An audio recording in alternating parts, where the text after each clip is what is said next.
Coming up next on the Jeff Crilley Show, you're going to meet a managing partner of one of the oldest immigration firms in the country. His story just ahead.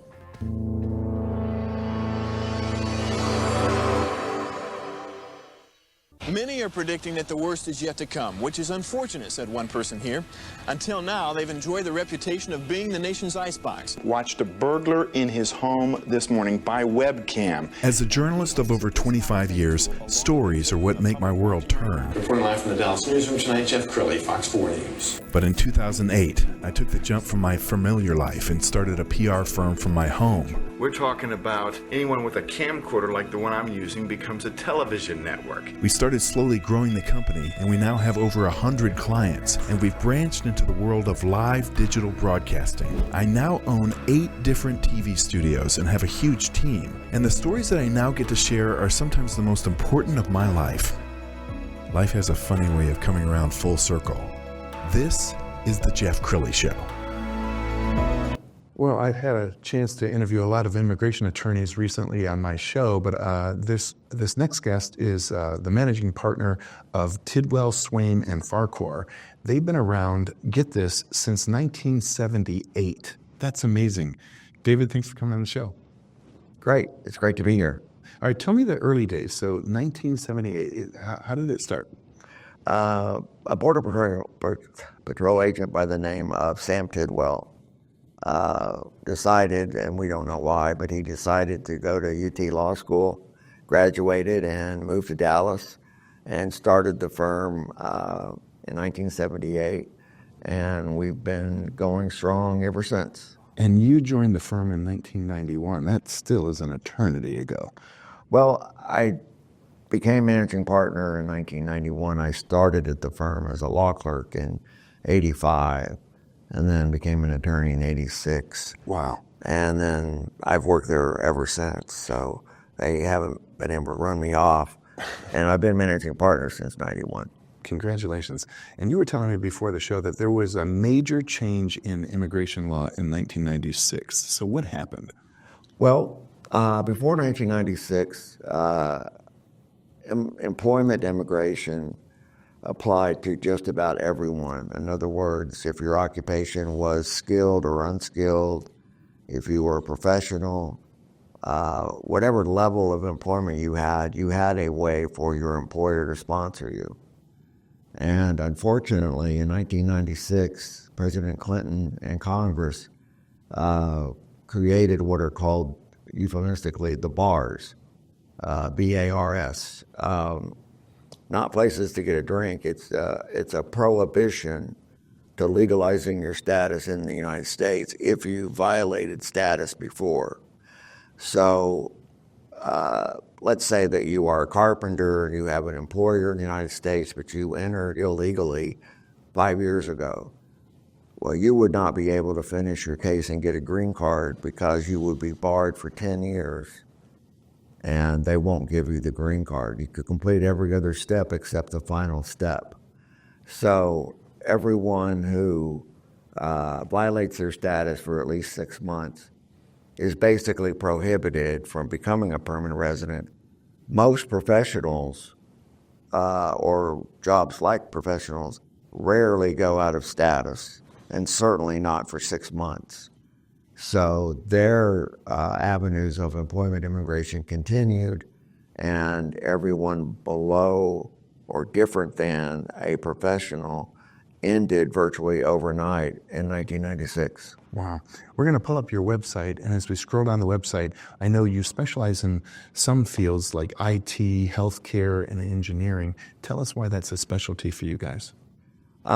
We actually practice the entire range of immigration, including family, deportation, asylum, and then we have an employment and investment side, and it just has worked out over the years that most of my time is spent on the employment side working with employers and their employees, but I also work with the other attorney and paralegals on other types of cases, naturalization, family, as I said.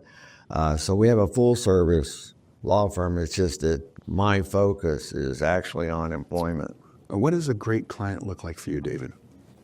From an employer standpoint, which is where the immigration clients come from, would be a small to medium-sized IT firm or engineering firm.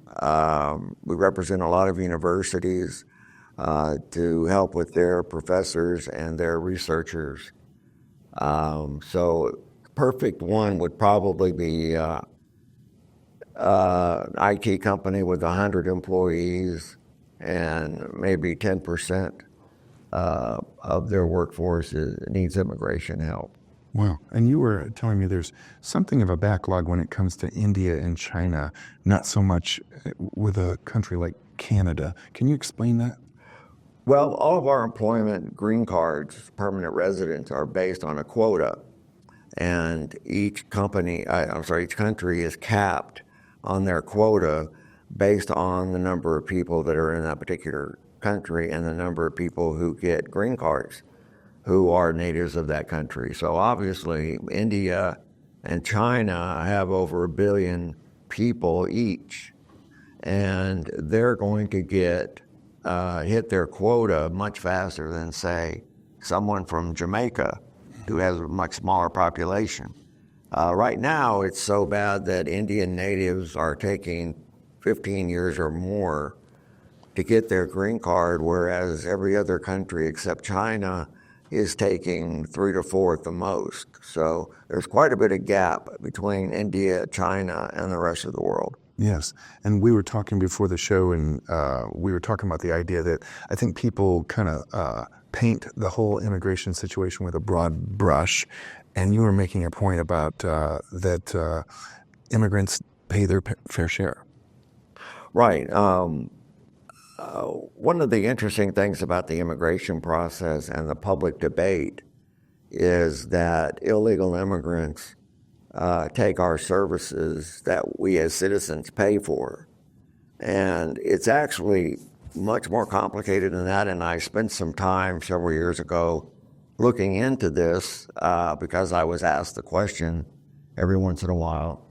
And what we found out is, some of this is obvious, in terms of housing, illegal immigrants have apartments and houses just like everyone else, and they pay rent.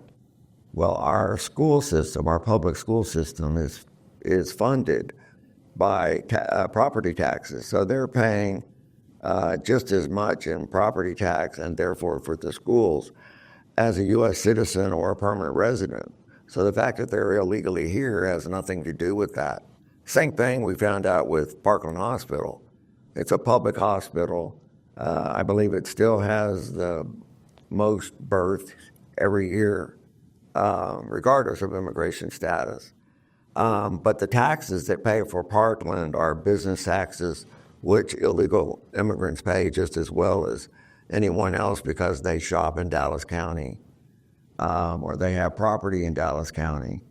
So even Parkland, to a great extent, is paid for by the illegal immigrants themselves, and to an extreme that it is actually accurate to say that a resident of Dallas County who was an illegal immigrant has more of a right, if you will, to use Parkland Hospital than a U.S. citizen who lives in Tarrant County.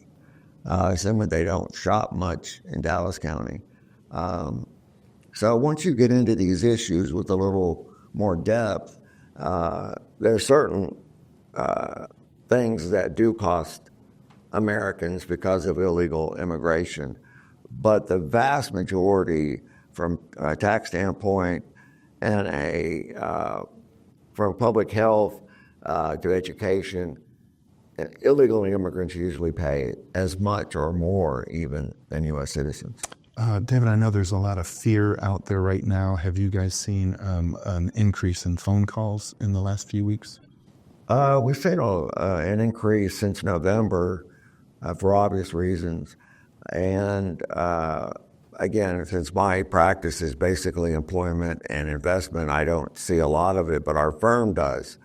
And we also see an increase in business from people who have legal status, but they've been meaning to file for their brother or sister or parent. And they just haven't gotten around to it. And what has happened is the Trump administration's activities have forced people to accelerate what they were going to do anyway, but now they want to do it now. David, we only have a couple minutes left. Final thoughts. What would you like to leave people with? Of any thought, it would be Americans are in my experience, a very just and good population who will do the right thing if they have the right information. And I think if people would listen to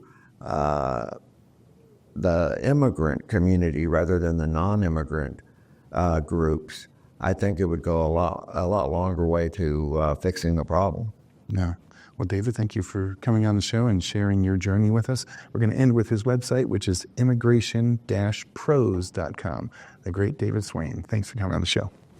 Thank you. You bet. That's it for now. We'll see you next time.